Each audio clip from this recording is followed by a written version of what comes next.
ایک بہت بڑا گناہ بدنگاہی کا گناہ ہے۔ آپ کو پتہ ہے ہمارے ملک کے اندر بدکاری، زنا اور بے حیائی کی شرح کتنی بڑھتی جا رہی ہے، کس قدر بڑھتی جا رہی ہے۔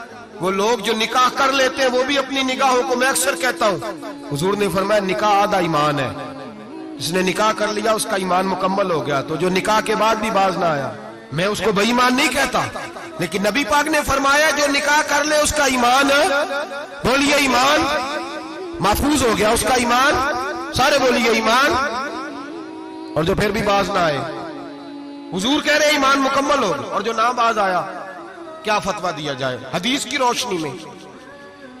میرے نبی پاک کی بارگاہ میں عورتیں آئیں توبہ کرنے، بیعت کرنے، مسلمان ہونے، تو حضور بیعت لیتے وقت فرمانے لگے میرے ساتھ وعدہ کرو، جھوٹ نہیں بولو گی، غیبت نہیں کرو گی، زنا نہیں کرو۔ ایک عورت بول پڑی، کہنے لگی یا رسول اللہ صلی اللہ علیہ وسلم میں مسلمان تو نہیں پر خاندانی ہوں، میرے گھر والوں کے ذہن میں بھی کبھی زنا کا خیال نہیں آیا، ہم تو اسے خاندانوں کے وقار کے خلاف سمجھتے ہیں۔ روز بری نظر سے کسی کو دیکھنا اور کسی کے بارے میں غلط باتیں، ناراض نہ ہونا، بہت سارے بوڑھے بھی لذت لے لے کے جرم بیان کرتے ہیں، گناہ بیان کرتے ہیں، غلط باتیں کرتے ہیں، کسی عورت کے بارے میں تبصرہ کرتے ہیں۔ کیا سمجھتے ہیں مرد اور عورت معاذ اللہ تعالیٰ ایک کمرے میں جا کے بدکاری کریں تو وہی زنا ہے؟ میری طرف دیکھیے اور جھانک کر کے سنیے کیا عرض کر رہا ہوں، ادھر دیکھیں میری طرف۔ نبی پاک صلی اللہ علیہ وسلم نے فرمایا زنا زبان کا بھی ہوتا ہے، زنا کان کا بھی ہوتا ہے، زنا آنکھ کا بھی ہوتا ہے۔ حضور کس طرح؟ فرمایا جس نے گند دیکھا اس نے آنکھ کا زنا کیا، جس نے لذت لے کے سنا چپ نہیں کرایا، پوری بات سنی، وہ بھی زانی ہے، اور جس نے گندی بات بولی وہ منہ کا زانی ہے، جس نے گند سوچا وہ دماغ کا زانی ہے۔ اور زانی کو سب سے پہلی سزا اللہ یہ دیتا ہے کہ سجدے کی لذت چھین لیتا ہے، عبادت کا سرور چھین لیتا ہے، اس کا نماز میں دل نہیں لگتا۔ قرآن میں سب سے پہلی سزا اسے اللہ اپنے دروازے سے دور کر دیتا ہے۔ بھائیو آج ہمارے سجدے بے کیف ہیں، آج لوگ غلط جگہ پہ گھنٹوں بیٹھے رہتے ہیں، مسجدوں میں لوگوں کے دلوں کو گھبراہٹ ہوتی ہے، لوگ بھاگتے ہیں۔ میرے نبی پاک نے فرمایا تو نظر کو پاک کر لے، اللہ تیری عبادت میں لذت پیدا فرما دے گا۔ میرے بھائی یاد رکھ لیں اور سن لیں، سب سے کمزور آدمی وہ ہے جس کا ذہن پاک نہیں، سب سے کمزور آدمی وہ ہے جو کردار کا غلط ہے۔ ایک بات میں نے پڑھی، آپ یقین کریں میرا دل کرے کہ میں آگ لگا دوں اس عنوان کو جس پہ گندگی لکھی جاتی ہے، ان اخباروں کو، ان چیزوں کو جس پہ گند لوگوں کے دلوں میں۔ وہ انڈیا کی ایک وزیر اعظم عورت گزری تو کسی نے اس سے کہا کہ پاکستان نے تو تمہیں شکست دی ہے، تم جیت نہیں سکے بڑا ملک ہو کے۔ کہنے لگی کوئی بات نہیں، تھوڑا وقت ٹھہر جاؤ، ہم ان پر تہذیبی جلگار کریں گے، ان کے گھروں میں ننگا ناچ کریں گے، یہ گندی تصویریں دیکھیں گے، یہ گند میں الجھ جائیں گے۔ اور جو قوم گند میں الجھ جایا کرتی ہے وہ پھر کسی سے لڑنے کی طاقت نہیں رکھتی، اس کے اندر ڈٹ جانے کی ہمت نہیں ہوتی، اس کی غیرت کے جنازے نکل جاتے، دل کرتا ہے جل جائے وہ جل جائے جہاں سے برائی پھیلتی، تباہ ہو جائے وہ علاقے جہاں سے گند ہوتا ہے۔ لوگ گند کی کمائی کھاتے ہیں، گند کی، ایکٹروں کے ساتھ کھڑے ہو کے فوٹویں کھچاتے ہیں اور گناہ پہ فخر کرتے ہیں، اور گندے لوگ کہتے ہیں اللہ کا فضل ہے ہم گند پھیلا رہے ہیں، ثم معاذ اللہ۔ لوگ گناہ پہ فخر کرتے ہیں چوکوں چوراہوں میں۔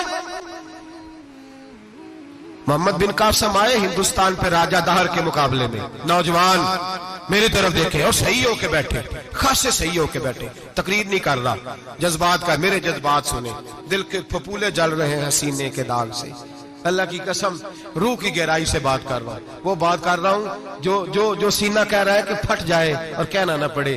قرآن و حدیث پڑھتے ہیں اور پھر اپنا حال دیکھتے ہیں تو لگتا یہ ہے کہ عذاب قریب آ گیا ہے، لگتا ہے زمین پھٹنے والی ہے، آسمان گرنے والا، لگتا ہے قریب آ گیا ہے سارا کچھ۔ سمجھیں کہ عرض کر یہ بات اگر آپ سمجھ گئے تو قیمت وصول ہو گئی، اس کو سمجھ گئے تو سمجھ لیں آپ کے مزاج کے اندر اللہ نے تبدیلی پیدا کر دی۔ محمد بن قاسم 18 سال کا جوان، ایک عورت کی عزت پر راجہ دہر ہندو نے حملہ کیا، محمد بن قاسم بچانے آئے۔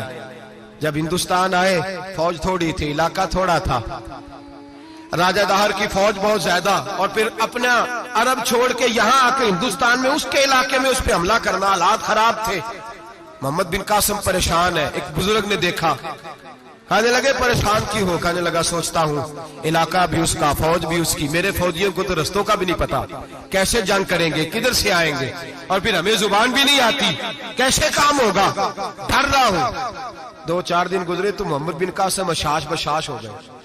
وہ بزرگ کہنے لگے خیر ہے، بڑے مطمئن ہو گئے ہو؟ کہنے لگے بس راجہ دہر ہم سے مقابلہ نہیں کر سکتا، راجہ دہر ہمارے مقابلے میں کھڑا نہیں ہو سکتا، وہ گرا کے گرا، وہ لڑکھڑایا کے لڑکھڑایا، ریزہ ریزہ ہو جائے گا۔ کہا آپ کو کیسے خوشخبری مل گئی؟